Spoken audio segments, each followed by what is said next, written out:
உலகெங்கிலும் நடக்கும் முக்கிய நிகழ்வுகளை குறுஞ்செய்தி வடிவத்தில் தெரிந்து கொள்ள ஆதன் செயலியை டவுன்லோட் செய்யுங்கள். ஆதன் செயலியை டவுன்லோட் செய்ய டிஸ்கிரிப்ஷனில் உள்ள லிங்கை கிளிக் செய்யவும். கிட்டத்தட்ட 270க்கும் மேற்பட்டவங்க வந்துட்டு இறந்துட்டாங்க, அப்படியே மண்ணிலே புதஞ்சிட்டாங்க அப்படின்னு சொல்றாங்க. இன்னமும் மழை வந்துட்டு ஃபுல்லா அடிச்சு ஊத்துதுன்றாங்க. ஒரு மிகப்பெரிய மலைங்க, மழை இருந்த இடமே இல்லை, அந்த மழை இருந்ததற்கான சுவடே இல்லை அப்படின்றாங்க. ஸோ இந்த மாதிரியான இயற்கை பேரழிவுகள் நடக்குது, அதுக்கு பின்னாடி காரணங்களும் தெரியுது. ஆனா அது ஏன் நடக்குது, அதுக்கான முற்றுப்புள்ளி என்ன, அதுக்கான தீர்வு என்ன அப்படிங்கிறத பத்தி யாரும் யோசிக்க மாட்டேங்கிறோம். நம்ம வந்து வருஷம் இந்த மாதிரியான சிக்கல்களை பார்த்துக்கிட்டே இருக்கோம். ஆனால் தீர்வு ஏன் கொடுக்க முடியல அப்படின்னா அதுக்கு காரணம் அரசியலும் வணிகமும் இருக்கு. சமீபத்தில் அமித்ஷா அவர்கள் வந்து பேசியிருந்தாங்க. நாங்கள் ஏற்கனவே வந்து எச்சரிக்கை வந்து கொடுத்துருந்தோம், ஆனால் கேரள அரசு வந்து ரொம்ப அலட்சியமாக எடுத்துட்டாங்க. ஏன் மத்திய அரசனுடைய எச்சரிக்கை வந்து நீங்கள் கொஞ்சம் கவனத்தில் எடுத்திருந்தீங்க அப்படின்னா இவ்வளவு பெரிய ஒரு பேரிடரை வந்துட்டு நம்ம அவாய்ட் பண்ணியிருக்கலாம்ல. இதற்கு யார் காரணம், நீயா நானான்னு சொல்லிட்டு இப்போ இங்கே பழி போட்டுட்டு இருந்தோம்னா அங்கே மீட்பு பணியில் வந்து ஒரு மிகப்பெரிய வந்து பாதிப்பை வந்து ஏற்படுத்தும். மரபணு மாற்றப்பட்ட அந்த பயிர்களை வந்து அதிகப்படியாக வந்து இந்த பகுதியில் விவசாயத்துக்கு பயன்படுத்தாதீங்க அப்படின்ட்டு ரொம்ப முக்கியமான கண்டிஷன். ஏன் அப்படின்னா டீ எஸ்டேட்டா மாற்றணும் அப்படின்னா அங்கே இருக்கிற மரங்கள் வந்து அழிக்கப்படணும். ஸோ அங்கே இருக்கிற மரங்கள் அழிக்கப்பட்டுச்சுன்னா அங்கே இருக்கிற விலங்குகள் ஊருக்குள்ளே வரும். அப்புறம் யானை வந்துருச்சு, சிறுத்தை வந்துருச்சு. இப்ப கேரளால கட்கில் கமிட்டி என்ன ஆச்சு, கேரளா அரசை நோக்கி கேள்வி கேட்டுட்டே இருக்காங்க. ஏன் அப்ப இந்த கவர்மெண்ட் ஏன் வந்து அதுல விஷயத்துலாம் ரொம்ப சுணக்கம் காட்டினாங்க அப்படின்னு. இன்னொரு விஷயம் சொல்ல மாட்டோமே, நம்ம இந்த கட்கில் கமிட்டியில வெறும் கேரளா மட்டும் இல்ல, தமிழ்நாடும் இருக்கு. ஒரு மரத்தை வெட்டணும்னா கூட பர்மிஷன் வாங்கணும் உள்ளிட்ட நிறைய விஷயங்கள் அங்க வந்து இருக்கு. ஆனா அந்த மாதிரி ஒரு கவர்மெண்ட்டுக்கே இந்த மாதிரி ஒரு டிசாஸ்டர் வந்து சமாளிக்க போறது முடியல, அவங்களுக்கே இந்த நிலைமை அப்படின்னா நாம இதுக்கு மேல சொல்ல வேணாம். இப்போ இந்த இடத்துல மெட்ரோ போட்டுக்கிட்டு இருக்காங்க நம்ம பாண்டிபாசர் பக்கம். இங்கே பார்த்தீங்க அப்படின்னா இங்கே எவ்வளோ பெரிய பெரிய மரங்கள் இருந்தது தெரியுமா? அப்படியே போனீங்க அப்படின்னா வெயிலே படாது, அவ்வளோ சில்லுன்னு இருக்கும். இப்போவே பாருங்க, கிரீன்ஃபீல்டு பிளேஸ் போதும், கிரீன்ஃபீல்டு ஏர்போர்ட் வந்து அவசியம் இல்லை. இருக்கிற ஏர்போர்ட்டை நீங்கள் வந்து பெருசு பண்ணுங்க, இல்லை வந்து உள்ளுக்குள்ளே வேற ஏதாவது ஏர்போர்ட்டை வந்து உருவாக்க முடியுமா அப்படிங்கிற திட்டங்களை பாருங்க. ஆனால் அதை விட்டுட்டு இந்த மாதிரி லட்சக்கணக்கில் மரங்களை அழிக்கிறேன் விவசாயங்கள். மரங்கள் அழிச்சாதான் வளர்ச்சி. இவங்களை பொறுத்த வரைக்கும் வளர்ச்சி அப்படின்னா என்னன்னா மரங்கள் அழிப்பது வளர்ச்சி.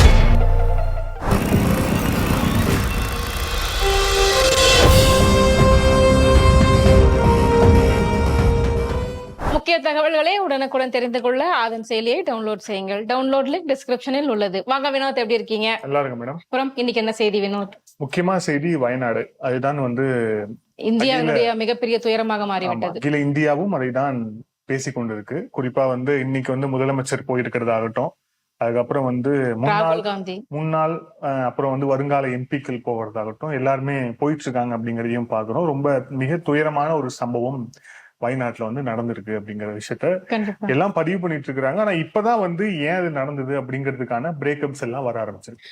உண்மை, இயற்கையினுடைய ஒரு கோர தாண்டவத்தை வந்து நம்ம நிறைய இடங்கள பார்த்துட்டு இருக்கோம். நிலச்சரிவாகட்டும், சுனாமி ஆகட்டும், பூகம்பம் ஆகட்டும், வெள்ளம் ஆகட்டும், இயற்கையினுடைய மிகப்பெரிய இன்னொரு முகத்தை வந்து நம்மகிட்ட அப்பப்ப காட்டிட்டு தான் இருக்கும். இது ஒரு மிகப்பெரிய ஒரு அபாய ஒளி அப்படிங்கறத வந்துட்டு யாரும் அதை பெருசா எடுத்துக்க மாட்டேங்கிறாங்க. இப்போ இந்த வயநாடு விஷயம் நடக்கும்போது இதை பத்தி பேசுறோம், அப்புறம் அவ்வளவுதான், அதை அப்படியே விட்டுருவோம். இதே மாதிரிதான் சென்னையில வெள்ளம் வந்தது 2015. அந்த வெள்ளம் யாருமே மறக்க முடியாத ஒரு இது. தூங்கிக்கிட்டு இருந்தவங்க எல்லாம் அப்படியே செத்துட்டாங்கன்னு கூட நிறைய விஷயம் கேள்விப்பட்டிருக்கோம். அப்படியே விட்டாச்சு. சோ இந்த மாதிரியான இயற்கை பேரழிவுகள் நடக்குது, அதுக்கு பின்னாடி காரணங்களும் தெரியுது. ஆனா அது ஏன் நடக்குது, அதுக்கான முற்றுப்புள்ளி என்ன, அதுக்கான தீர்வு என்ன அப்படிங்கறத பத்தி யாரும் யோசிக்க மாட்டேங்கிறோம். தீர்வு என்னன்னு யோசிக்கிறதுல வந்து ஒரு பெரிய சிக்கல் இங்க இருக்கு. ஏன்னா வந்து தீர்வு அப்படின்னு வந்துட்டாலே அதுல வந்து வணிக சிக்கல் அப்புறம் அரசியல் சிக்கல் அப்படின்னு வந்து ரெண்டு விதமா அது வந்து பிரிஞ்சிருக்கு. அதனாலதான் நம்ம வந்து அதுக்கு வந்து அந்த சிக்கலை வந்து தீர்க்க முடியாம நம்ம தள்ளாடுறதுக்கு வந்து ஒரு முக்கியமான ஒரு காரணமே வந்து அதுதான். இப்ப சென்னையில எடுத்துக்கிட்டோம் அப்படின்னா, சென்னையில நம்ம வருஷம் நீங்க 2015 சொன்னீங்க. 2015 வந்து இந்த செம்பரப்பாக்கம் ஏரி திறக்கப்பட்டு அதனால ஏற்பட்ட விளைவுகள் அது. ஆனா அதை தாண்டி நம்ம சென்னையில வந்து வருஷம் பார்த்துட்டு இருக்கிறோம். இந்த வருஷம் நம்ம கண்கூட நம்மளுடைய வட சென்னையில பார்த்தோம். நீங்களும் போய் களத்துல போய் ரிப்போர்ட் பண்ணீங்க, நானும் ரிப்போர்ட் பண்ணேன். ஸோ வந்து நம்ம வந்து வருஷம் இந்த மாதிரியான சிக்கல்களை பார்த்துக்கிட்டே இருக்கோம். ஆனா தீர்வு ஏன் கொடுக்க முடியல அப்படின்னா அதுக்கு காரணம் அரசியலும் வணிகமும் இருக்கு. மிகப்பெரிய அரசியல் வினோத், இதுல வந்து ஒரு மிகப்பெரிய அரசியல் தான் வந்து நடந்துகிட்டு இருக்கு. கிட்டத்தட்ட பாத்தீங்க அப்படின்னா சென்னையில நடக்கிற வெள்ளம், அதாவது மலை பிரதேசங்கள் அதை விட்டுருங்க, அது வந்து மலை பிரதேசம், அதுல வேற வழியில தவிர்க்க முடியாத ஒரு பிளெயின்ஸ் நம்மளால இந்த பிளெயின்ஸ்ல இங்கேயே நம்மளால முழுசா சொல்யூஷன் தேட முடியல அப்படின்னா முக்கியமான காரணமாக சொல்லப்படுவது ஆக்கிரமிப்புகள். அது மெயின் ரீசனே வந்துட்டு ஆக்கிரமிப்புகள். இந்த ஆக்கிரமிப்புகள் என்னைக்கு வந்து அகற்றப்படுதோ இல்ல அதுக்கு என்னைக்கு ஒரு தீர்வு கிடைக்குதோ அப்பதான் இதுக்கான ஒரு நிரந்தரமான ஒரு தீர்வு கிடைக்கும் அப்படின்னு ஆக்கிரமிப்புக்கு அதான் நான் சொல்றேன், ஆக்கிரமிப்புக்கு வந்து தீர்வு கொடுக்கக்கூடிய இடத்துல, ஆக்கிரமிப்பு இருந்தா அதை அகற்றக்கூடிய இடத்துல இருக்கிறது அரசு நிர்வாகம் தான். அது மீண்டும் வந்து அரசியல்லையும் வணிகத்திலையும் தான் வந்து அது வந்து நிக்குது. ஏன்னா பெரிய பெரிய ரியல் எஸ்டேட் கம்பெனிஸ் வந்து இருக்கிறாங்க, அதுக்கு பின்னாடி யாரு இருக்கிறாங்க, அதுக்கப்புறம் வந்து எவ்வளவு வியாபாரம் அது நோக்கி போகுது அப்படிங்கிறது ஒண்ணு. அரசியல் ரீதியா அதுக்காக எந்த கட்சிகள்லாம் பேக்கப் பண்ணிட்டு இருக்கிறாங்க அப்படிங்கிற எல்லா விஷயமும் இருக்கு. இல்லைன்னா வயநாடுல பண்ணுவோம், வயநாடை பத்தி பார்ப்போமே. வயநாடுல இந்த லேண்ட்ஸ்லைடு ஏன் ஏற்பட்டது அப்படிங்கிறதுலயே வந்து நிறைய கருத்து முரண்கள் நிறைய இருக்கு. மத்திய அரசு ஒண்ணு சொல்லுது, மாநில அரசு ஒண்ணு சொல்லுது, அதுக்கப்புறம் வந்து அங்க இருக்கக்கூடிய உள்ளூர் வாசிகள் அவங்க வேற விஷயங்களை சொல்றாங்க. இப்படி வந்து தொடர்ச்சியா வந்து ஒரு டைமென்ஷன்ல வந்து விஷயங்கள் வந்து பகிரப்பட்டு வந்துகிட்டே இருக்கு அப்படிங்கறத பாக்கலாம். இதுல வந்து மத்திய அரசு சொல்றது என்னன்னா, சமீபத்தில் அமித்ஷா அவர்கள் வந்து பேசியிருந்தாங்க, நாங்க ஏற்கனவே வந்து எச்சரிக்கை வந்து கொடுத்திருந்தோம், ஆனா கேரள அரசு வந்து ரொம்ப அலட்சியமா எடுத்துட்டாங்க. ஏன் மத்திய அரசனுடைய எச்சரிக்கை வந்து நீங்க கொஞ்சம் கவனத்துல எடுத்திருந்தீங்க அப்படின்னா இவ்வளவு பெரிய ஒரு பேரிடரை வந்துட்டு நம்ம அவாய்ட் பண்ணிருக்கலாம்ல அப்படின்ற மாதிரி சொல்லியிருந்தாங்க. இது மத்திய அரசு தரப்பு வாதம். இல்ல அதுல என்னன்னா மத்திய அரசு ரொம்ப ஸ்பெசிபிக்கா சொல்லியிருக்காங்க. அதாவது ஜூலை 23 வந்து நாங்க வந்து என்டிஆர்எஃப் ஒரு 9 என்டிஆர்எஃப் டீம் வந்து நாங்க வந்து கேரளாக்கு அனுப்பிச்சிட்டோம்.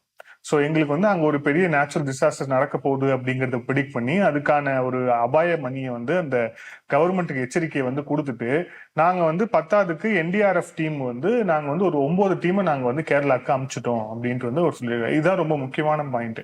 ஏன்னா வந்து மத்திய அரசு வெறும் இங்க ரெட் அலர்ட், இங்க 20 மில்லிமீட்டருக்கு மேல பெய்யும், 20 மில்லிமீட்டர் கம்மியா பெய்யும் அப்படிங்கறதோட அந்த எச்சரிக்கையோட மத்திய அரசு இங்க நிக்கல, குழுக்களையும் அமைச்சிருக்காங்க அப்படிங்கிற விஷயத்தையே பாக்குறோம். இதுல இன்னொரு விஷயத்த ரொம்ப முக்கியமான விஷயம் சொல்லியிருக்காரு. என்னன்னா உலக அளவில் ஒரு 4 நாடுகள் இருக்கு. இந்த 4 நாடுகள் மட்டும்தான் எந்த ஒரு இயற்கை பேரிடர் நடக்க போகுது அப்படின்னாலும் ஒரு 7 நாட்களுக்கு முன்பே கணிக்கக்கூடிய நாடுகளாக இருக்கு. அந்த நாடுல நம்மளுடைய இந்தியாவும் இருக்கு. சோ அப்படி இருக்கும்போது நம்மளுடைய அந்த அட்வான்ஸ் அந்த ரேடார் சிஸ்டத்துல இருந்து அந்த வெதர் போர்காஸ்ட் சிஸ்டம் எல்லாத்துமே நம்ம வந்து கரெக்டா வந்து பண்ணிருக்கோம் அப்படிங்கறதால இதை வந்து ஏன் நம்மளால வந்து எச்சரிக்கை கொடுத்தும் மாநில அரசு ஏன் வந்து இதை வந்து இவ்வளவு மெத்தனமா செயல்பட்டாங்க அப்படிங்கிறது அவங்களுடைய குற்றச்சாட்டு. பினராயி விஜயன் என்ன சொல்லியிருக்காரு, இது வந்து it's not a time for a blame game அப்படின்னு சொல்லியிருக்காரு. அதாவது வந்து இது வந்து உங்களுக்கு வந்து பழி போட்டு விளையாடக்கூடிய நேரம் இல்லைன்னு சொல்லியிருக்காரு. அவர் சொல்றதும் வந்து சரிதான். ஏன்னா இதுக்கு யாரு காரணம் நீயா நானான்னு சொல்லிட்டு இப்ப இங்க பழி போட்டுட்டு இருந்தோம்னா அங்க மீட்பு பணியில வந்து ஒரு மிகப்பெரிய வந்து பாதிப்பை வந்து ஏற்படுத்தும். இப்ப எல்லாருடைய கவனமும் அந்த எப்படி மீட்கணும், குறிப்பா பல கிராமங்களை வந்து காணுங்கிறாங்க. பல மக்கள் என்ன ஆனாங்க, அவங்க உயிரோடு இருக்காங்களா அப்படின்னே தெரியல. ஒரு சில உறவினர்கள் மட்டும் வந்து வெளியூர்ல இருந்து அங்க போய் தங்கி என்ன ஆகுதுன்னு சொல்லி ரெஸ்கியூ பணியில ஈடுபட்டு இருக்காங்க. தமிழக அரசும் வந்து அவங்களுடைய பங்கு கொடுத்திருக்காங்க. அதிமுக டொனேஷன் கொடுத்திருக்கு. நிறைய இடத்துல இந்த காசு வந்து குவிஞ்சுக்கிட்டு இருக்கு. சோ இந்த மாதிரி விஷயங்கள் நடந்துட்டு இருக்கும் போது இந்த பிளேம் கேம் வேணாமே அப்படின்ட்டு வந்து கேரள முதலமைச்சர் சொல்றது நியாயமானது. கிட்டத்தட்ட 270க்கும் மேற்பட்டவங்க வந்துட்டு இறந்துட்டாங்க, அப்படியே மண்ணிலே புதஞ்சிட்டாங்க அப்படின்னு சொல்றாங்க. இன்னொரு விஷயம், இன்னும் அங்க அந்த மழை வந்து நின்னபாடு இல்லை, இன்னமும் மழை வந்துட்டு ஃபுல்லா அடிச்சு ஊத்துதுன்றாங்க. ஒரு மிகப்பெரிய மலைங்க, மழை இருந்த இடமே இல்ல, அந்த மலை இருந்ததற்கான சுவடே இல்லை அப்படின்றாங்க.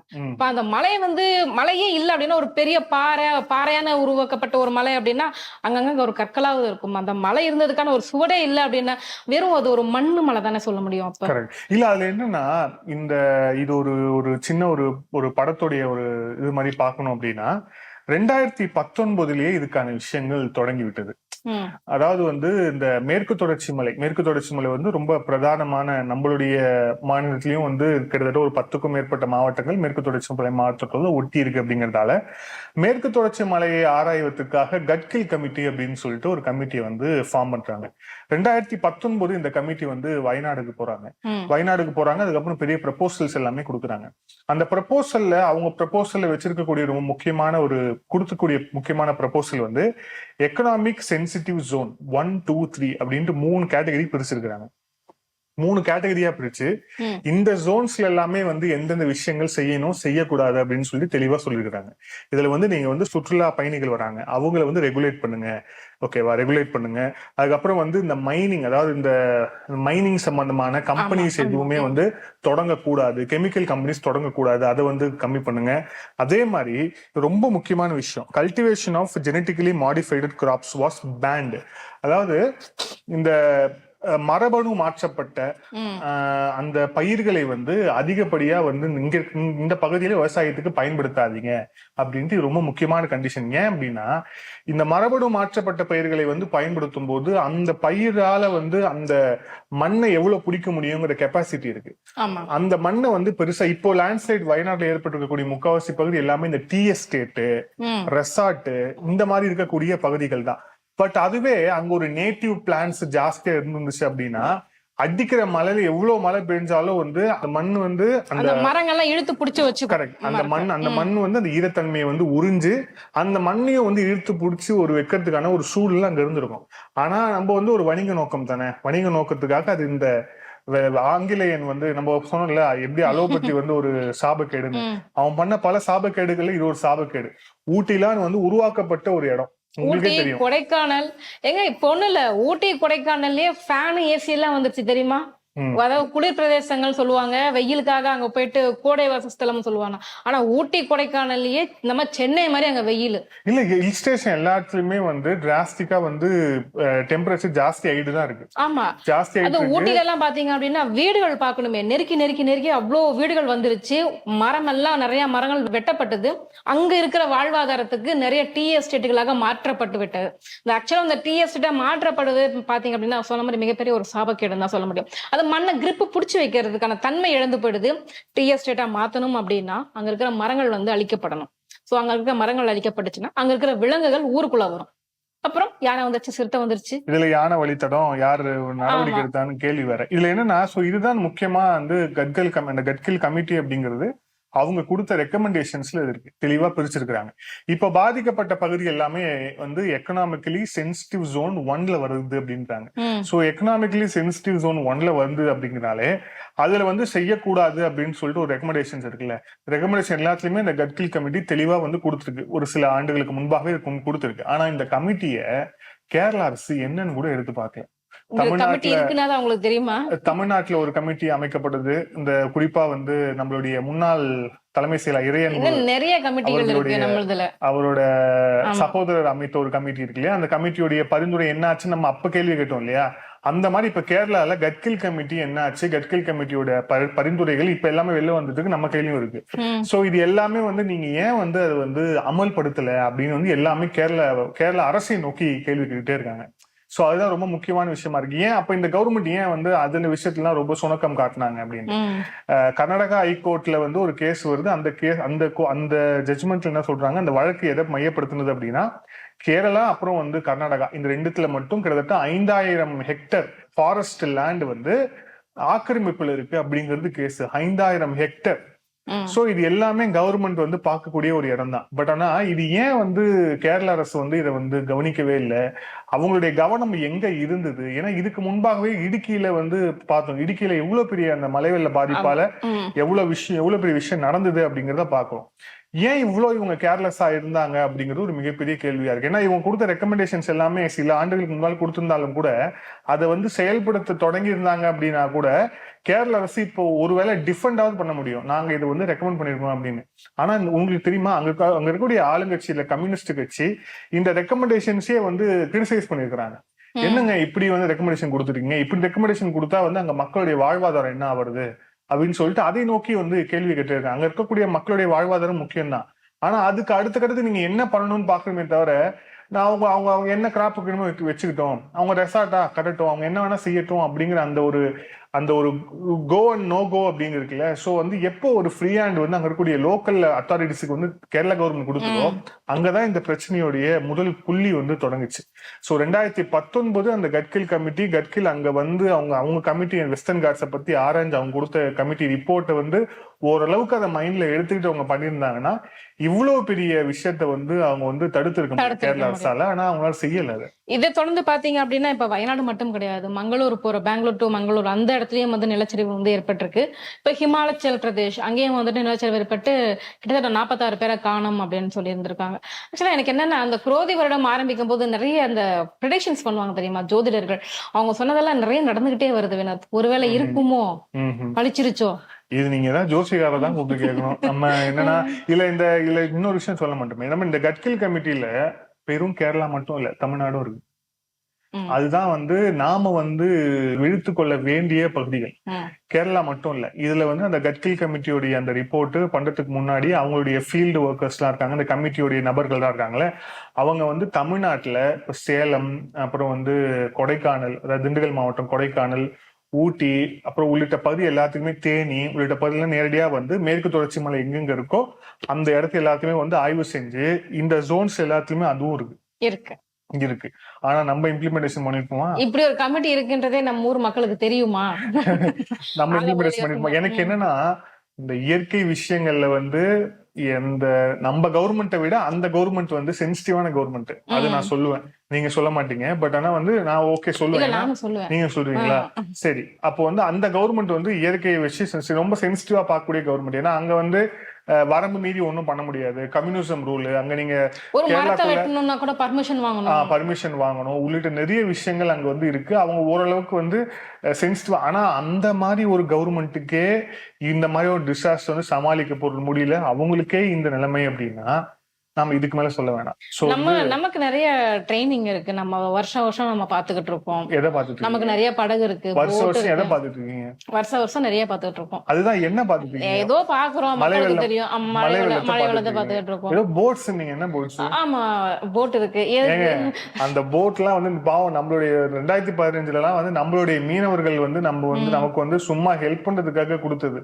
அது வந்து அவங்க சும்மா கொடுத்துட்டு தண்ணி வத்தினதுக்கு அப்புறம் அது எடுக்கிறதுக்கு காசு தராம இன்னும் நிறைய இடத்துல ஒரு சில இடத்துல நான் பாத்திருக்கேன். இன்னும் ஒரு போட்ல ஓரமா தான் வச்சிருந்தாங்க. அதெல்லாம் இருக்கும். சோ வந்து ஆனா என்ன, கேரளா கவர்மெண்ட்டுக்கே இந்த நிலை அப்படின்னா மற்ற கவர்மெண்ட்டுகளுக்கு என்ன நிலைமை அப்படிங்கறது இப்பயே விழுத்துக்கொள்ளணும். குறிப்பா வந்து வெஸ்டர்ன் காட்ஸ் அப்படிங்கிறது வந்து வெறும் கேரளா மட்டும் கிடையாது. கிட்டத்தட்ட ஆக்கிரமிப்புன்னு வந்துருது இல்ல வேணும். ஆக்கிரமிப்பு ஒரு இடத்த வந்து ஆக்கிரமிப்பு பண்றாங்க அப்படின்னு வச்சுக்கோங்களேன். கவர்மெண்டோட சப்போர்ட் இல்லாம அங்க வந்து ஆக்கிரமிப்பு பண்ண முடியும்னு நினைக்கிறீங்களா வேணும்? அங்க வந்துட்டு இபி ஆகட்டும், இல்ல பட்டா கொடுக்கறதாகட்டும், இல்ல மத்த இத்தியாதி விஷயங்கள் ஆகட்டும், எல்லாத்துக்குமே வந்துட்டு கவர்மெண்டோட ரூல்ஸை ஃபாலோ பண்ணணும். கவர்மெண்ட் கொடுக்கறதா வாங்கணும். சோ கவர்மெண்டோட சப்போர்ட் இல்லாம எதுவும் பண்ண முடியாது இல்ல. கவர்மெண்டோட சப்போர்ட் எல்லாம் பண்ண முடியாது மேடம். ஆனால் இவங்க எல்லாருமே லோக்கல் அத்தாரிட்டிஸோடைய சப்போர்ட்டோட தானே பண்றாங்க. இப்ப பாருங்களேன், இப்போ இந்த வெஸ்டர்ன் காட்ஸ் அப்படிங்கிறது வெறும் கேரளால மட்டும் கிடையாது. 1600 கிலோமீட்டர் இருக்கு.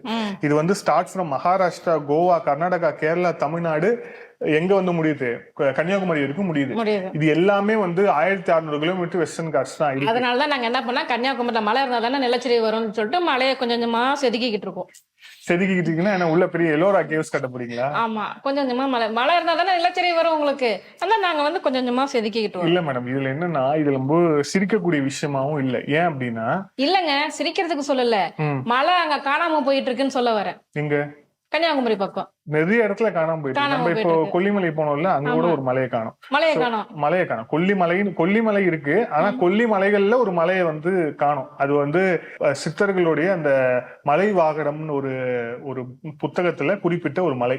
அந்த மலையை வந்து இப்ப காணவே காணும். அது வந்து சகாய மையேஸ் வந்து மாவட்ட ஆட்சியரா இருக்கும் போது அந்த இஷ்யூ எல்லாம் ஆகி அதுக்கப்புறம் அது பெருசா கண்டுகொள்ளப்படாம இருக்கு. மலைகளை காணும். சோ அது உண்மைதான். இதுல என்ன ஒரு விஷயம்னா, இப்போ நம்ம லோக்கல் ஃபேக்டர்ஸ் பேசணும், ரெகமெண்டேஷன் கொடுத்தோம், அது கம்யூனிஸ்ட் கவர்மெண்ட் வந்து பெருசா காதுல வாங்கிக்கல அப்படிங்கறத பேசணும்.